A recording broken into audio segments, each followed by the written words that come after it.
प्रिय दर्शकों नमस्कार। आइए सुनते हैं आज के मुख्य समाचार। सेल राउरकेला इस्पात संयंत्र के SMS-2 में लागू किए गए अभिनव समाधान से सुरक्षा और उत्पादकता में वृद्धि।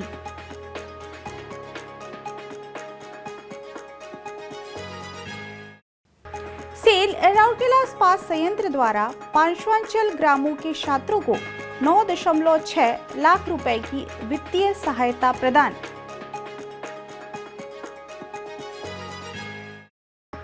और आध्यात्मिक प्रवचिका राजयोगिनी शिवानी दीदी के ज्ञानवर्धक प्रवचन से राउरकेला वासी प्रबुद्ध हुए। अब समाचार विस्तार से। सेल राउरकेला इस्पात संयंत्र RSP के स्टील वेल्डिंग शॉप 2 SMS-2 में BOF इलेक्ट्रिकल टीम के एक उद्यमशील प्रयास से यूनिट में सुरक्षा और उत्पादकता बढ़ाने में मदद मिली है। समर्पित टीम ने टारपीटो को सुरक्षित तरीके से रखने और बाहर निकालने के लिए दोनों टारपीटो पिट में टारपीटो प्लग पोजीशन इंडिकेशन सिस्टम लागू किया है। प्रणाली में विशिष्ट विशेषताएं जोड़ी गई हैं, जिसमें केबल को रखे गए टारपीडो में प्लग इन करने की स्थिति में एक लाल बत्ती जलती है और प्लग आउट के बाद एक हरी बत्ती जलती है। नई प्रणाली लोको ऑपरेटर को टारपीडो प्लग की स्थिति देखने और केबल को नुकसान पहुंचाए बिना इसे सुरक्षित रूप से बाहर निकालने में मदद करती है। यह खराब संचार एक परिणाम स्वरूप टारपीडो की गति के कारण केबल के टूटने की संभावना को समाप्त करता है। नई सुविधा SMS-2 TNRM और ब्लास्ट फर्नेस के बीच समन्वय को बढ़ाएगी, जिससे मानवीय त्रुटि कम होगी और उत्पादकता बढ़ेगी। इस परियोजना की शुरुआत SMS-2 BOF इलेक्ट्रिकल टीम द्वारा सहायक महाप्रबंधक इलेक्ट्रिकल श्री जितेंद्र कुमार साहू के नेतृत्व में और मुख्य महाप्रबंधक SMS-2 श्री TP शिवशंकर के मार्गदर्शन में की गई। सेल राउरकेला इस्पात संयंत्र RSP की CSR पहल के तहत सुंदरगढ़ जिले आदर्श इस्पात ग्रामों और RSP के पुनर्वास कॉलोनियों के अनुसूचित जनजाति, अनुसूचित जाति और आर्थिक रूप से पिछड़े वर्ग से संबंधित व्यावसायिक पाठ्यक्रम कर रहे 32 छात्रों को 9 नवंबर 2024 को 9 लाख रुपए की वित्तीय सहायता प्रदान की गई। विशेषतः हर साल स्थानक पाठ्यक्रमों में पढ़ाई कर रहे 10 लड़के और 10 लड़कियों को व्यावसायिक अध्ययन के लिए स्नातकोत्तर पाठ्यक्रमों में पढ़ाई कर रहे 5 लड़कियों और 5 लड़कों को इस छात्रवृत्ति के लिए चुना जाता है।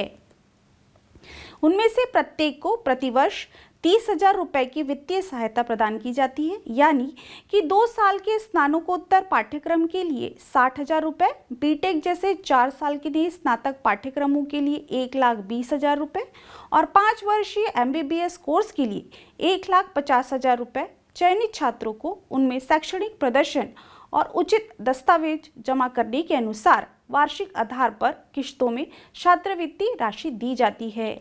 CSR विभाग के पांचवांचल विकास संस्थान में आयोजित एक समारोह में श्री PK स्वाइन, मुख्य महाप्रबंधक प्रभारी नगर प्रशासन एवं CSR ने इस योजना के तहत अपनी पढ़ाई जारी रखने वाले 2020-21, 2021-22, 2022-23 और 2023-24 बैच के 32 छात्रों को प्रशंसा पत्र और डमी चेक सौंपे।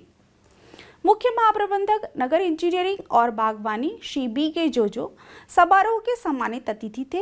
इस अवसर पर सुश्री मुनमुन मित्रा, महाप्रबंधक CSR श्री TB टोप्पो, सहायक महाप्रबंधक CSR और CSR विभाग के अन्य अधिकारी भी उपस्थित थे।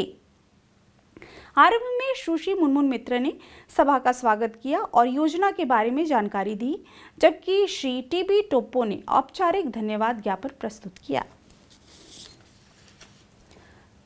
राउरकेला और उसके आसपास के हजारों लोग 11 नवंबर की शाम को ब्रह्म कुमारी संस्था की अंतर्राष्ट्रीय ख्याति प्राप्त आध्यात्मिक प्रवचिका राजयोगिनी शिवानी दीदी को परस्पर सुनने के लिए सेक्टर 2 मैदान में एकत्रित हुए।